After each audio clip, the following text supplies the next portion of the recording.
Karol Bagh zone के DC Dilkhush Meena IAS ने Kirtinagar timber market का दौरा किया और अपने खुले नेत्रों से देखा कि किस प्रकार टिम्बर मार्केट में अतिक्रमण किया गया है। डीसी के दौरे की खबर पहले ही मिल जाने के कारण सड़कों पर अतिक्रमण करने वाले ट्रक टेम्पो जहां गायब हो गए थे, वहीं कीर्तिनगर मार्बल मार्केट एवं अन्य जगहों पर कटिंग एवं पॉलिश करने वाले मार्बल व्यापारी भी उस दिन या तो शटर गिरा रखे थे या काम बंद कर रखा था, ताकि डीसी की नजर उनके अवैध मार्बल कटिंग एवं पॉलिश पर न पड़ सके। उनका दौरा खत्म होते ही फिर से स्थिति यथावत हो चुकी है और बड़े पैमाने पर मार्बल कटिंग पॉलिश का काम धड़ल्ले से जारी है। सवाल यह उठता है कि आखिर विभाग के अन्य कर्मचारी क्यों नहीं अवैध कटिंग एवं पॉलिश के कार्य को रोक रहे हैं। कीर्तिनगर टिम्बर मार्केट एसोसिएशन के महासचिव द्वारा भी बड़े पैमाने पर सरकारी भूमि पर अतिक्रमण कर लक्कड़ रखा पाया गया है, लेकिन डीसी के दौरे के क्रम में डीसी को अन्य व्यापारियों के अतिक्रमण को दिखाया गया, लेकिन जनरल सेक्रेटरी के दुकान तक डीसी को नहीं लाया गया। यह चर्चा जोरों से मार्केट में चल रही है। व्यापारियों का कहना है कि दिल्ली में मार्बल की अवैध घिसाई कटाई का मुद्दा गरमाया। सवाल विधानसभा तक पहुंचा, जहां अवैध मार्बल घिसाई कटाई को लेकर कार्रवाई की मांग मोतीनगर विधानसभा क्षेत्र के विधायक हरीश मदन लाल खुराना द्वारा पर्यावरण मंत्री मजिंदर सिंह सिरसा से की गई। शुरू करिए। मैं आपके माध्यम से मैं माननीय पर्यावरण मंत्री जी का ध्यान मेरे क्षेत्र में जवाहर कैंप और चूना भट्टी के अंदर चल रहे अवैध मार्बल कटिंग का जो व्यवसाय चल रहा है उसकी तरफ ध्यान दिलाना चाहता हूं।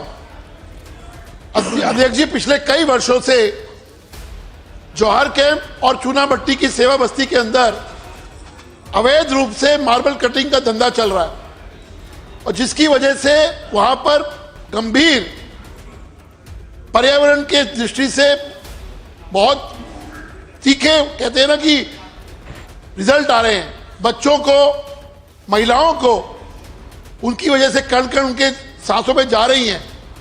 मैं निवेदन करूंगा आपके माध्यम से पर्यावरण मंत्री जी को कि तुरंत से तुरंत वहां पे कार्रवाई की जाए और जो बिल्डिंगें वहां चल रही हैं, जो घर वहां पे अवैध रूप से मार्बल कटिंग के रूप में वहां चल रहे हैं, उनको सील भी किया जाए और जिनके संरक्षण में चल रहे हैं उन पर तुरंत कार्रवाई होनी चाहिए।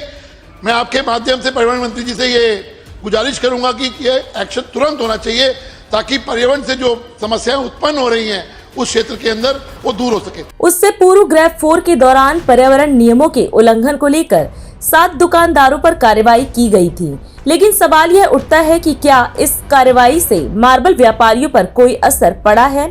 इंडिया दर्पण दैनिक द्वारा जब इस संदर्भ में कीर्तिनगर मार्बल मार्केट एवं दिल्ली के अन्य मार्बल मार्केट का सर्वे कराया गया तो यह बात सामने आई कि मार्बल कटिंग का काम जब पानी के साथ किया जाता है तो प्रदूषण हवा में नहीं फैलता, लेकिन जब सूखी कटिंग या पॉलिश की जाती है तो प्रदूषण फैलता है। इस तरह की कई दर्जन मार्बल व्यापारिक संस्थान हैं जो बिना पानी का उपयोग किए धड़ल्ले से मार्बल कटिंग एवं पॉलिश का काम वर्षों से कर रहे हैं। सड़कों पर अवैध घिसाई कटाई और पॉलिश का काम जारी है, कुछ छिप कर चल रहा है तो कुछ खुलेआम। सिर्फ 7 दुकानदारों पर कार्रवाई हुई, जबकि करीब 100 मार्बल प्रतिष्ठान अभी भी ऐसे हैं जो स्लम क्षेत्रों, चूना भट्टी, जवाहर कैंप, रेलवे लाइन के किनारे, झुग्गियों में खुलेआम सड़कों पर कीर्तिनगर मार्बल मार्केट तथा मानसरोवर गार्डन मार्बल मार्केट में यह काम कर रहे हैं। इन पर अब तक कोई जांच या कार्रवाई नहीं की गई है। यह तब की बात है जब दिल्ली में ग्रैप 3 लागू था। कुछ समय पहले दिल्ली में ग्रैप 4 लागू था। उस समय सरकार को यह सोचना पड़ा था कि बच्चों के भविष्य की चिंता की जाए, स्कूल खोले जाए या स्वास्थ्य की चिंता करते हुए उन्हें बंद रखा जाए। इस कारण केवल और केवल दिल्ली में बढ़ता प्रदूषण और हवा की गिरती गुणवत्ता थी, लेकिन अब जो देखा जा सकता है वह यह है कि ग्रैप हटने के बाद भी खुला प्रदूषण जारी है। यह बड़ा सवाल है कि इस अवैध घिसाई कटाई पर कार्रवाई की जिम्मेदारी किसकी है। दिल्ली नगर निगम की, क्षेत्रीय प्रशासन की, CAQM की या पर्यावरण विभाग की? आखिर कौन है जो इस मार्केट के व्यापारियों, आने वाले ग्राहकों और काम करने वाले मजदूरों के स्वास्थ्य की जिम्मेदारी लेगा? वैज्ञानिक भी मानते हैं कि मार्बल की अवैध सूखी घिसाई कटाई से उत्पन्न कणों के प्रभाव से सिलिकोसिस नामक गंभीर बीमारी हो सकती है। यह ऐसी बीमारी है जिसका वर्तमान समय में कोई प्रभावी इलाज नहीं है। अगर किसी व्यक्ति को यह बीमारी हो जाए तो इसकी जिम्मेदारी क्या अवैध ढिसाई कटाई करने वाले लेंगे या इसका दोष भी सरकार पर जाएगा?